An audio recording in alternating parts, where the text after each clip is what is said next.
एक टीचर ने, प्रिंसिपल ने उनको कहा बेटा अपने बाल कटवा के आना, और बाल कटवाने की बात पर उसको चाकू से गोद दिया। कहीं ना कहीं बच्चे आज के समय एटम बम बने बैठे हैं। पिताजी सुबह निकल जाते हैं अपनी रोजमर्रा की दिहाड़ी के लिए ताकि वो अपने परिवार को चला सके। सबसे बड़ी जिम्मेवारी होती है एक माँ की, चाहे बेटा है या बेटी। माता पिता और सरकार इस चीज में बहुत बड़ी दोषी है कि बच्चे क्यों बिगड़ रहे हैं। महेश जी, ये बात सच्चाई है। अगर बच्चे बिगड़ रहे हैं तो उसमें कहीं ना कहीं अहम रोल एक माता पिता का भी है।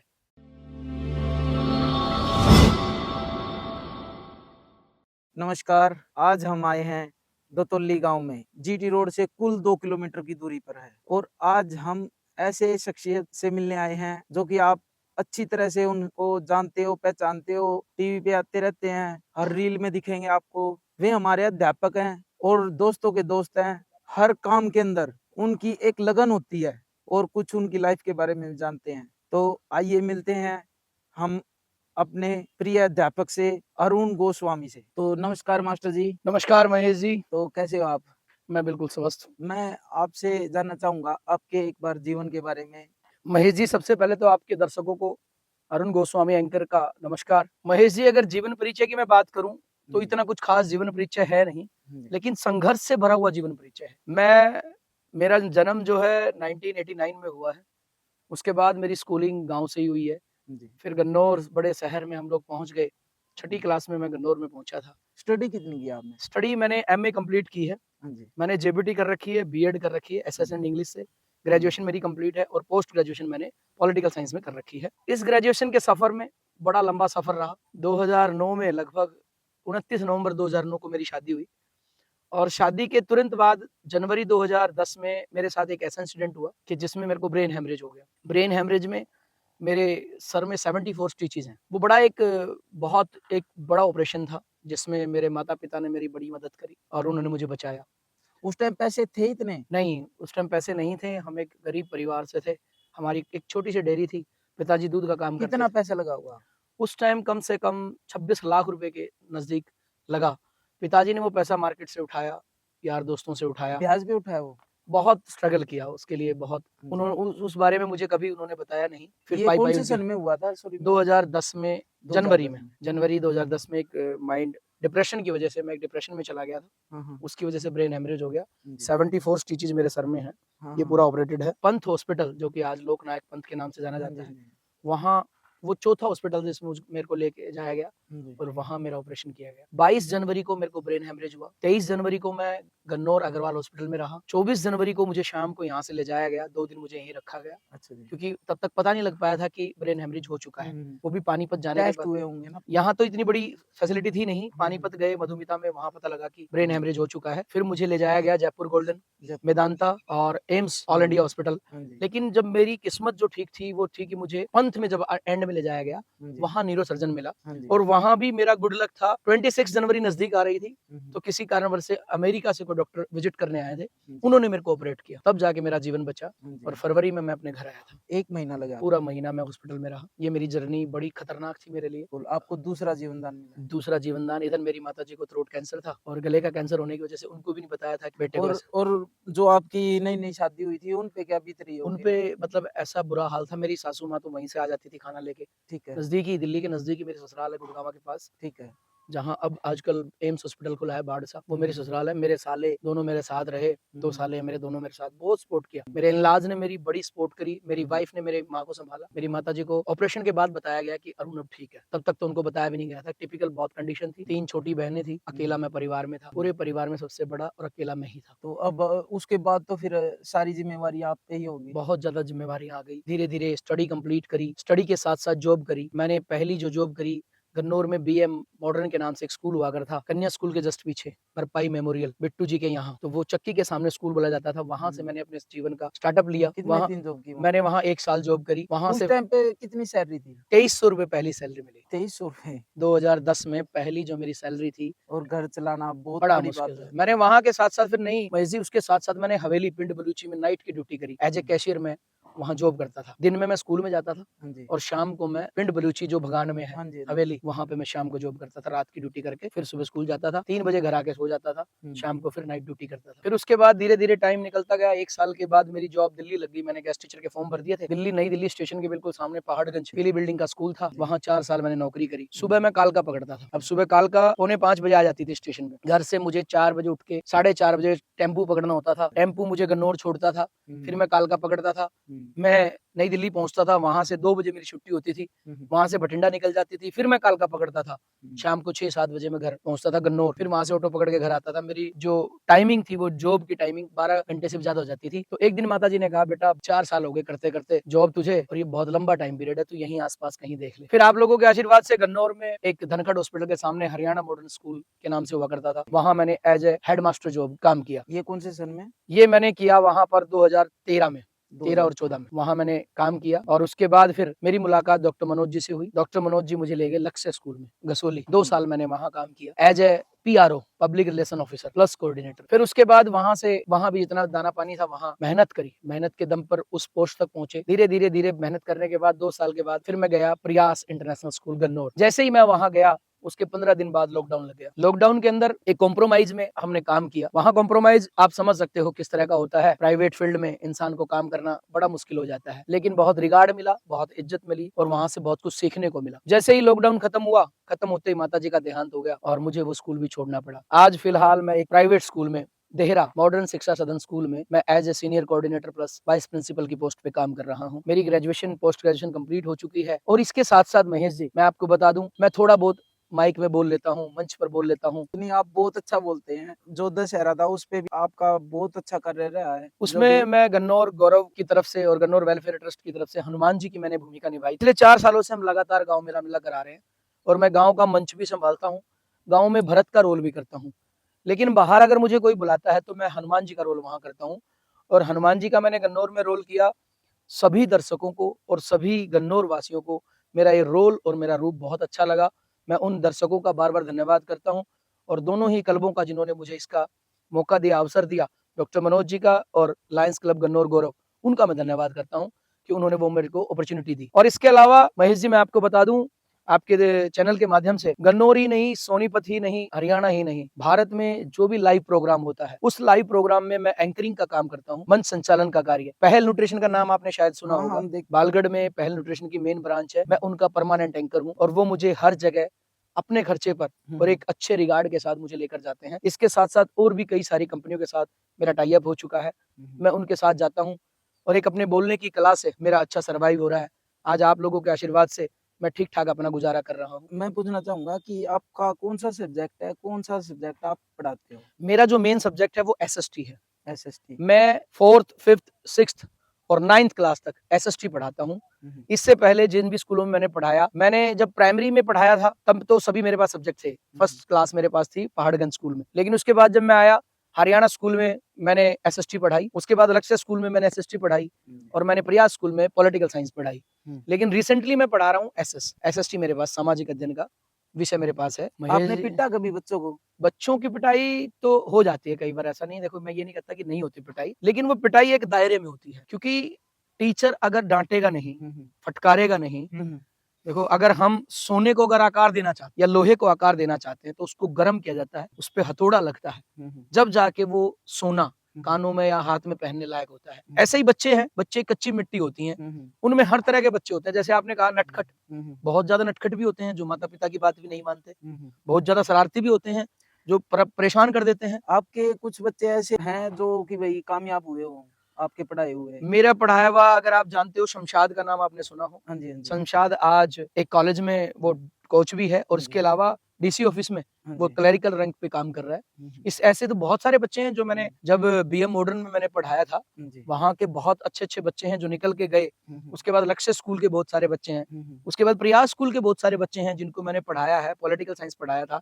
आज वो बच्चे एक बड़े रैंक पे काम कर रहे हैं, वो बच्चे JEE में भी गए हैं, नीट में भी गए हैं, उन्होंने बहुत बड़ी अचीवमेंट प्राप्त की है। तो सर, जो प्राइवेट स्कूल होते हैं और जो गवर्नमेंट स्कूल है, गांव में लगाओ या फिर शहर में लगा लो, तो उसकी स्टडी में कितना अंतर होता है, ताकि कुछ लोग प्राइवेट स्कूल जो होते हैं उसमें अपने बच्चे को पढ़ा के खुश हैं, और गवर्नमेंट स्कूल में जो गरीब परिवार है, गरीब फैमिली है, तकरीबन वही होता है कि भाई वे अपने बच्चों को पढ़ाते हैं। जैसे प्राइवेट स्कूल है उनमें आपको पता ही होगा भाई, बड़े बड़े लाला बनिए जो बढ़िया फर्म है, उनके लिए तो जितना बड़ा स्कूल है वही कम है। वही कम है। ठीक है। आपकी बात महेश जी बहुत अच्छी बात है, ये आपने ये मुद्दा उठाया। मैं आपको ये बता दूं, गवर्नमेंट में जो टीचर जाते हैं, हाँ जी। गवर्नमेंट स्कूल में जो टीचर जाते हैं वेल एजुकेटेड होते हैं, वेल उनका एग्जामिनेशन होता है, हाँ जी। वेल उनकी स्क्रीनिंग होती है, बिल्कुल। तब जाके उनको अपॉइंट किया जाता है। और उनकी जो सैलरी होती है वो 50,000 प्लस होती है, 50,000 से ज्यादा उनकी सैलरी होती है। लेकिन जबकि प्राइवेट स्कूल में 5 से 10,000 रुपए से स्टार्ट कर लेते हैं टीचरों को। 15,000 लास्ट होता है, बिल्कुल। 15 से 20,000 लास्ट होता है। हाँ। उसी बात पे मैं आ रहा था। हम्म। एक 50,000 लेने वाला अध्यापक हाँ जी। और एक 15,000 लेने वाला अध्यापक, हाँ जी। दोनों में जमीन आसमान का फर्क है। हाँ जी। ये फर्क क्या है? हम्म। हमारी जो गवर्नमेंट है वो पूरी फैसिलिटी देती है टीचर्स को भी हम्म। और इन्वायरमेंट को भी। हाँ जी। लेकिन प्राइवेट में ऐसा नहीं होता, जी। वहां फैसिलिटी तो होती है हम्म।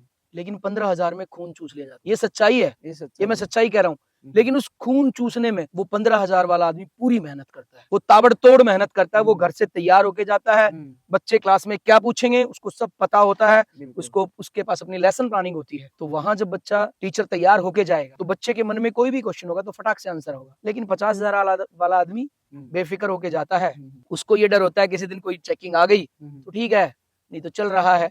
और रही बात दोनों में, गवर्नमेंट में भी और प्राइवेट में भी, आज एक डिफरेंस जो आया है वो माता पिता की वजह से आया है। ये मेन जो डिफरेंस आया ना महेश जी, ये माता पिता की वजह से आया है। मैं आपके चैनल के माध्यम से ये बात बताना चाहता हूँ कि माता पिता ने टीचर की छड़ी छीन ली। हमारे माता पिता गवर्नमेंट स्कूल में पढ़ते थे, वहां ये उस समय ये बड़े बड़े लग्जरी स्कूल नहीं होते थे, ना इतनी सारी फैसिलिटी होती थी। गाँव में गवर्नमेंट स्कूल होते थे और उसी में बच्चा पढ़ने जाता था। और कोई बच्चा अगर स्कूल में उस टाइम तो क्या होता था, हम टाट पे बैठते थे, टाट पे बैठते थे और बेंच भी नहीं मिलते थे हमारे को तो। अगर कोई बच्चा स्कूल में पिटता था टीचर से, हाँ जी, तो वो घर नहीं बताता था, नहीं, क्योंकि उसको पता था घर में भी पिटाई गलती होगी। है तेरी, हाँ, गलती है तेरी। लेकिन आज अगर कोई टीचर बच्चे को मार देता है या मार देती है टीचर, तो घर बच्चा बाद में पहुंचता है, पहले उसकी मम्मी का फोन पहुंच जाता है उस टीचर के पास। नहीं, उसका ना नेगेटिव पॉइंट जाता है घर पे, तो घर पे लेकिन बिल्कुल वो पॉजिटिव पे पिटता है और नेगेटिव घर पे नेगेटिव जाता है। फिर वो हाँ, मम्मी कि कभी बहस ना हो गई हो, हाँ, ऐसे बच्चा पिटा है मेरा। फिर वो क्या करती है, बच्चे की मम्मी फोन करती है टीचर को, आपकी हिम्मत कैसे होगी मेरे बच्चे को हाथ लगाने की। तो वो टीचर कभी जिंदगी में उस बच्चे को नहीं मारती, क्योंकि प्राइवेट नौकरी कर रही है। कल को मैनेजमेंट भी इसको कहेगा आपने क्यों मारा, उसको भी आंसर देना होता है। और यही सरकारी की बात है, सरकारी स्कूल में भी आज अगर टीचर किसी बच्चे को मार देता है तो उस पर बहुत बड़ा एक्शन होता है। तो आज कहीं ना कहीं माता पिता और सरकार इस चीज में बहुत बड़ी दोषी है कि बच्चे क्यों बिगड़ रहे हैं। महेश जी ये बात सच्चाई है, अगर बच्चे बिगड़ रहे हैं तो उसमें कहीं ना कहीं अहम रोल एक माता पिता का भी है। अगर माता पिता अपने बच्चे का फेवर ना करें, अगर टीचर को छड़ी वापस लौटा दे, तो शायद ये सिस्टम दोबारा सुधर सकता है। शायद वो लाइन दोबारा आ सकती है कि एक सरकारी स्कूल के पढ़े हुए बच्चे 100 में से 99 IAS IPS और JEE जैसी पोस्टों पर पहुंचेंगे। और जो पहले के लोग होते थे, पहले के जो बच्चे थे, वो प्राइवेट स्कूल से पढ़ के आज वो IPS DC सब कुछ इन्हीं में से तो निकला हुआ है। इन्हीं में से निकला। पहले कहाँ थे इतने लग्जरी स्कूल, प्राइवेट नहीं थे, प्राइवेट तो बिल्कुल भी नहीं थे। हाँ, पहले तो सरकारी स्कूल होते। लेकिन अब माँ बाप ही बिगाड़ रहे हैं। अच्छे स्कूल में पढ़ाना, AC वाला रूम चाहिए उनको, उनके बच्चों को, वो मेहनत नहीं हो पाती। मतलब वो चाहते हैं भाई हमने तो मेहनत कर ली, हमारा बच्चा मेहनत नहीं करेगा। अब बच्चों को एक बाउंडेशन में रख दिया है, बाउंडेशन हो गया। बच्चे क्या करते हैं, सुबह उठते हैं, ना कोई एक्सरसाइज करने जाते। पिताजी के समय में, हमारे समय में सुबह घूमने जाते थे। बिल्कुल, अगर हम 5 बजे उठते थे तो हमारे पिछवाड़े पे 2 डंडे लगते थे, लेट क्यों। और आज जब बस का हॉर्न बाहर बजता है तो बच्चा उठ के जाता है। बिल्कुल, ये सच्चाई है। हाँ, स्वास्थ्य खराब होता जा रहा है, बच्चों की व्यायाम करने का समय था वो खत्म हो चुका है। खेल फोन में रह गए हैं, अब बच्चे फोन में खेलते हैं। शारीरिक खेल बिल्कुल खत्म हो चुके हैं। बच्चे खेल नहीं जाते, अपने रूम में आए, रूम में बंद हो गए, वहीं खेल रहे हैं बस। इससे क्या हो रहा है, इससे हमारे देश का और हमारा भी भविष्य खतरे में। बच्चों में संस्कार खत्म होते जा रहे हैं। आपका फ्रेंड आ जाए और आपका बेटा हो, वो मिलने ही नहीं आएगा, वो अपने रूम में बिजी है, क्योंकि हमने उसको सिखाया नहीं कि ये मेरा दोस्त है, आप इनसे मिलो। हमारे माता पिता हमें घूमने ले जाते थे, चलो वे घूम के आते हैं, गाँव में घुमाते थे, ये तेरे दादाजी है, तेरे ताऊ जी है, ये तेरे अंकल जी हैं, सबसे मिलवाते थे। हम बिजी हो गए हैं, फोनों ने सबको बिजी कर दिया है। आज का सबसे बड़ा दुष्प्रभाव फोन है। जब तक ये फोन चलेगा, इसका अगर हम गलत इस्तेमाल करते रहेंगे तो हमारी आने वाली जनरेशन बिल्कुल खराब हो जाएगी। तो स्कूल के बारे में कुछ पूछेंगे हम आपसे जी, भी, आपका कितना बड़ा स्कूल है, उसमें क्या क्या व्यवस्था है अब इस टाइम? मेरा जो स्कूल है वो काफी बड़ा स्कूल है, लगभग 4 से 4.5 एकड़ में मेरा स्कूल है, 12वीं तक का स्कूल है। तीनों स्ट्रीम्स उसमें है, नॉन मेडिकल, मेडिकल वो एक स्ट्रीम होती है, ह्यूमैनिटीज दूसरी स्ट्रीम है और कॉमर्स तीसरी स्ट्रीम्स है। 11th-12th की अच्छी स्ट्रेंथ है। मेरे स्कूल की आज स्ट्रेंथ अगर मैं बात करूं तो लगभग 1100 के करीब हमारे स्कूल में बच्चे हैं। नर्सरी क्लास से लेकर 12th क्लास तक के बच्चे पढ़ने आते हैं। आसपास के एरिया के ना ज्यादा हाई फैमिली के बच्चे हैं, ना ज्यादा गरीब फैमिली के बच्चे हैं, मिडिल फैमिली के बच्चे हमारे पास पढ़ने आते हैं। नॉर्मल सी हमारे स्कूल की फीस है, जिसमें 500 रुपए, 700 रुपए से लेके और 2000-2200 तक हमारी लास्ट फीस है, जिसमें कोई भी फैमिली या कोई भी परिवार उसको पे कर सकता है अपने बच्चे के पढ़ाने के लिए। और वेल मेंटेन हमारा स्कूल है, वेल एटमॉस्फेयर है, वहाँ पर संस्कार सिखाए जाते हैं और पूरा हरियाणा बोर्ड से एफिलेटेड स्कूल है और काफी वर्षों से वो स्कूल हमारा हमारे देहरा गांव में है और बहुत ही अच्छा एनवायरनमेंट हमें मिल रहा है वहाँ। और एक और बात पूछना चाहूंगा मैं आपसे कि बच्चों के बारे में कुछ नया बताओ आप। बच्चा स्टडी करे, प्राइवेट में भी कर सकता है या फिर सरकारी में कर सकता है, कुछ इसके बारे में कुछ बताओ। महेश जी, ये बात आपने बहुत अच्छी करी है। बच्चा स्टडी तब करेगा जब उस बच्चे के पेरेंट्स जागरूक होंगे। सबसे बड़ा क्वेश्चन मार्क मेरा यही है। पिताजी सुबह निकल जाते हैं अपनी रोजमर्रा की दिहाड़ी के लिए ताकि वो अपने परिवार को चला सके। बिल्कुल। सबसे बड़ी जिम्मेवारी होती है एक माँ की, चाहे बेटा है या बेटी। जब वो बेटा और बेटी स्कूल से पढ़कर आते हैं तो माँ की जिम्मेवारी बनती है उसको अपने पास बिठाए, उससे पूछे कि उसका सारा दिन कैसा रहा। बिल्कुल। अगर वो माँ अलर्ट है, अगर वो पेरेंट्स शाम को आके पिताजी अपने बच्चे से पूछता है कि बेटा आज तूने क्या किया, तो उसका बच्चा चाहे आप चौपाल में भेज दो, वहीं से कामयाब होकर निकलेगा। और जिस माँ बाप को अपने बच्चों की केयर नहीं है, जिसने दूसरों के भरोसे छोड़ रखा है, पहले स्कूल जाएगा, फिर ट्यूशन जाएगा, फिर एकेडमी जाएगा, रात को कोचिंग क्लास जाएगा, बहुत कम चांस है कि वो बच्चे कामयाब होते हैं, लेकिन बहुत कम चांस होता है। अलर्टनेस बहुत जरूरी है क्योंकि आज का समय बहुत टिपिकल आ गया है। आज हर जगह बच्चों के दुश्मन खड़े हैं, पबजी, फ्री फायर, बहुत सारे गेम्स हैं, बच्चों को बहलाने फुसलाने वाले बहुत सारे लोग आ गए हैं मार्केट में। माँ बाप कहता है कि भाई स्कूल में जाना है, तो बच्चे की कुछ जिद होती है कि मेरे को बाइक चाहिए जब मैं स्कूल में जाऊंगा, मेरे को फोन चाहिए तो मैं स्कूल में जाऊंगा। इस तरह से बच्चे कामयाब हो जाएंगे या फिर ये किस लाइन पे चल रहे हैं? महेश जी, ये जो आपने क्वेश्चन पूछा है इसमें बच्चों का फॉल्ट नहीं मैं मानता। जी। एक तो ये सोशल मीडिया, हाँ जी। सबसे खतरनाक आज सोशल मीडिया है। आज हम कोई भी साइट ओपन करते हैं सोशल मीडिया पे, उस पे गंद भरा होता है। बिल्कुल। चाहे वो फेसबुक है, चाहे वो इंस्टा है, चाहे वो ट्विटर है, चाहे वो टेलीग्राम है, समथिंग एल्स, जितने भी हमारे सोशल मीडिया के प्लेटफॉर्म है, उन पे गंद भरा पड़ा है। बच्चे ओपन करते हैं, बहुत कुछ देखते हैं और जैसा वो देखते हैं वैसा ही वो डिमांड करते हैं। बिल्कुल। हम घर में जो खाना खाते हैं उसमें बहुत कुछ भरा पड़ा है। हम क्या करते हैं, होटलों से खाना मंगा लेते हैं, दुनिया भर का होटलों से खाना आता है, उसमें गंद भरा पड़ा है, वही खाते हैं, वही हमारे मन की उपज होती है, वही हमारे बच्चे डिमांड करते हैं। आज जो डिमांड कर रहे हैं बच्चे, वो हमने ही उनको सिखाया है। अगर उन बच्चों को हम फोन की जगह रामायण, महाभारत या श्री कृष्ण लीला दिखाते तो शायद वो बच्चे बाइक की इन चीजों की डिमांड करते, वो हमसे संस्कारों की बात करते। और अगर कहीं ना कहीं किसी भी फैमिली ने, किसी परिवार ने अपने बच्चों को समय दिया है तो उनके बच्चे डिमांड नहीं करेंगे, उनके बच्चे संस्कारों पे बात करेंगे। और जो क्वेश्चन आपने किया है, जो डिमांड वो कर रहे हैं, अभी पीछे आपने एक उदाहरण देखा था, यही नजदीक भिवानी में एक प्रिंसिपल को चाकू से मार दिया था। एक बच्चे ने, एक टीचर ने, प्रिंसिपल ने उनको कहा बेटा अपने बाल कटवा के आना, और बाल कटवाने के बाद पर उसको चाकू से गोद दिया। कहीं ना कहीं बच्चे आज के समय एटम बम बने बैठे हैं। एक इन बच्चों के बारे में क्या कहोगे आप, जो यंग जनरेशन है 15 से 16 साल की जो उम्र होती है बच्चे की, और वो मैंने कई बार देखा है भाई स्कूल के बाहर खड़े रहते हैं बाइक लेके और छुट्टी होने के तक का वेट करते हैं। आप समझ रहे होंगे मैं समझ गया, पे जा रहा हूँ। बिल्कुल समझ गया। हाँ जी। भाई जी, ये सारा इफेक्ट पड़ रहा है गानों का। आजकल जो गाने गाए जा रहे हैं, संस्कृति को भुला दिया गया है। उसमें जो कोई भी सिंगर है, मैं किसी का नाम नहीं लेता पर्सनली, सब बराबर है हमारे लिए। जो गाने गाते हैं बच्चों के मन में वही रील घूमती है और वही एक्टिंग वो देखते हैं। सिर पे पड़ना होता है और आंखों पे चश्मा होता है रंग का। वो बच्चे ये नहीं देखते कि मेरे घर में भी मेरी बहन इंतजार कर रही है, बिल्कुल, या मेरी माँ इंतजार कर रही है। बिल्कुल। वो समय से पहले एक सीढ़ी ऊपर न चढ़ना चाहते हैं, लेकिन उनको पता नहीं जब वो सीढ़ी से नीचे गिरेंगे तो मुंह के बल पड़ेंगे। उनके लिए एक शिक्षा ये है कि आप कभी भी किसी को देखने जाते हैं तो सबसे पहले अपने परिवार में, अपने घर में देखें कि वहां भी आपका कोई इंतजार कर रहा है, वहां भी आपके लिए कोई बैठा है।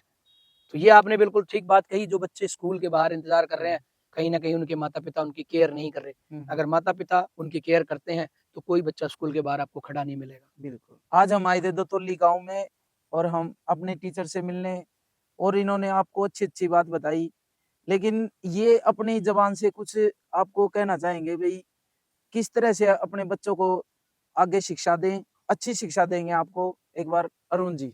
सभी दर्शकों को मेरा नमस्कार, और मैं आप सभी से एक ही विनती करना चाहता हूँ। Being a teacher, being a social man, मेरी एक रिक्वेस्ट है, अगर आपके बच्चे 1 हैं, 2 हैं, 3 हैं, जितने भी आपके बच्चे हैं, आप उन पर ध्यान रखिए। मेरी हाथ जोड़कर विनती है, आप उन पर ध्यान रखिए, आप उनकी गलतियों पर उनको टोकिए। अगर वो कहीं गलत समय पर जा रहे हैं, उनको रोकिए। अगर वो घर से बाहर जा रहे हैं, बिना किसी वजह घर के बाहर खड़े हैं, उनको टोकिए, उनको रोकिए। अगर आज आप उनको रोक देंगे तो उनका जीवन अच्छा बनेगा, और अगर आज आप उनको बढ़ावा दे देंगे और उनके टीचरों को डांट देंगे या उनके वेल विशरों को आप बोलेंगे गलत, तो शायद कहीं ना कहीं इसका खामियाजा आपको भुगतना पड़ेगा।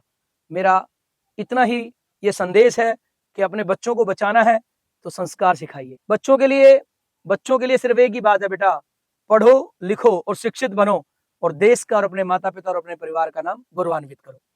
जय श्री श्याम। धन्यवाद। धन्यवाद।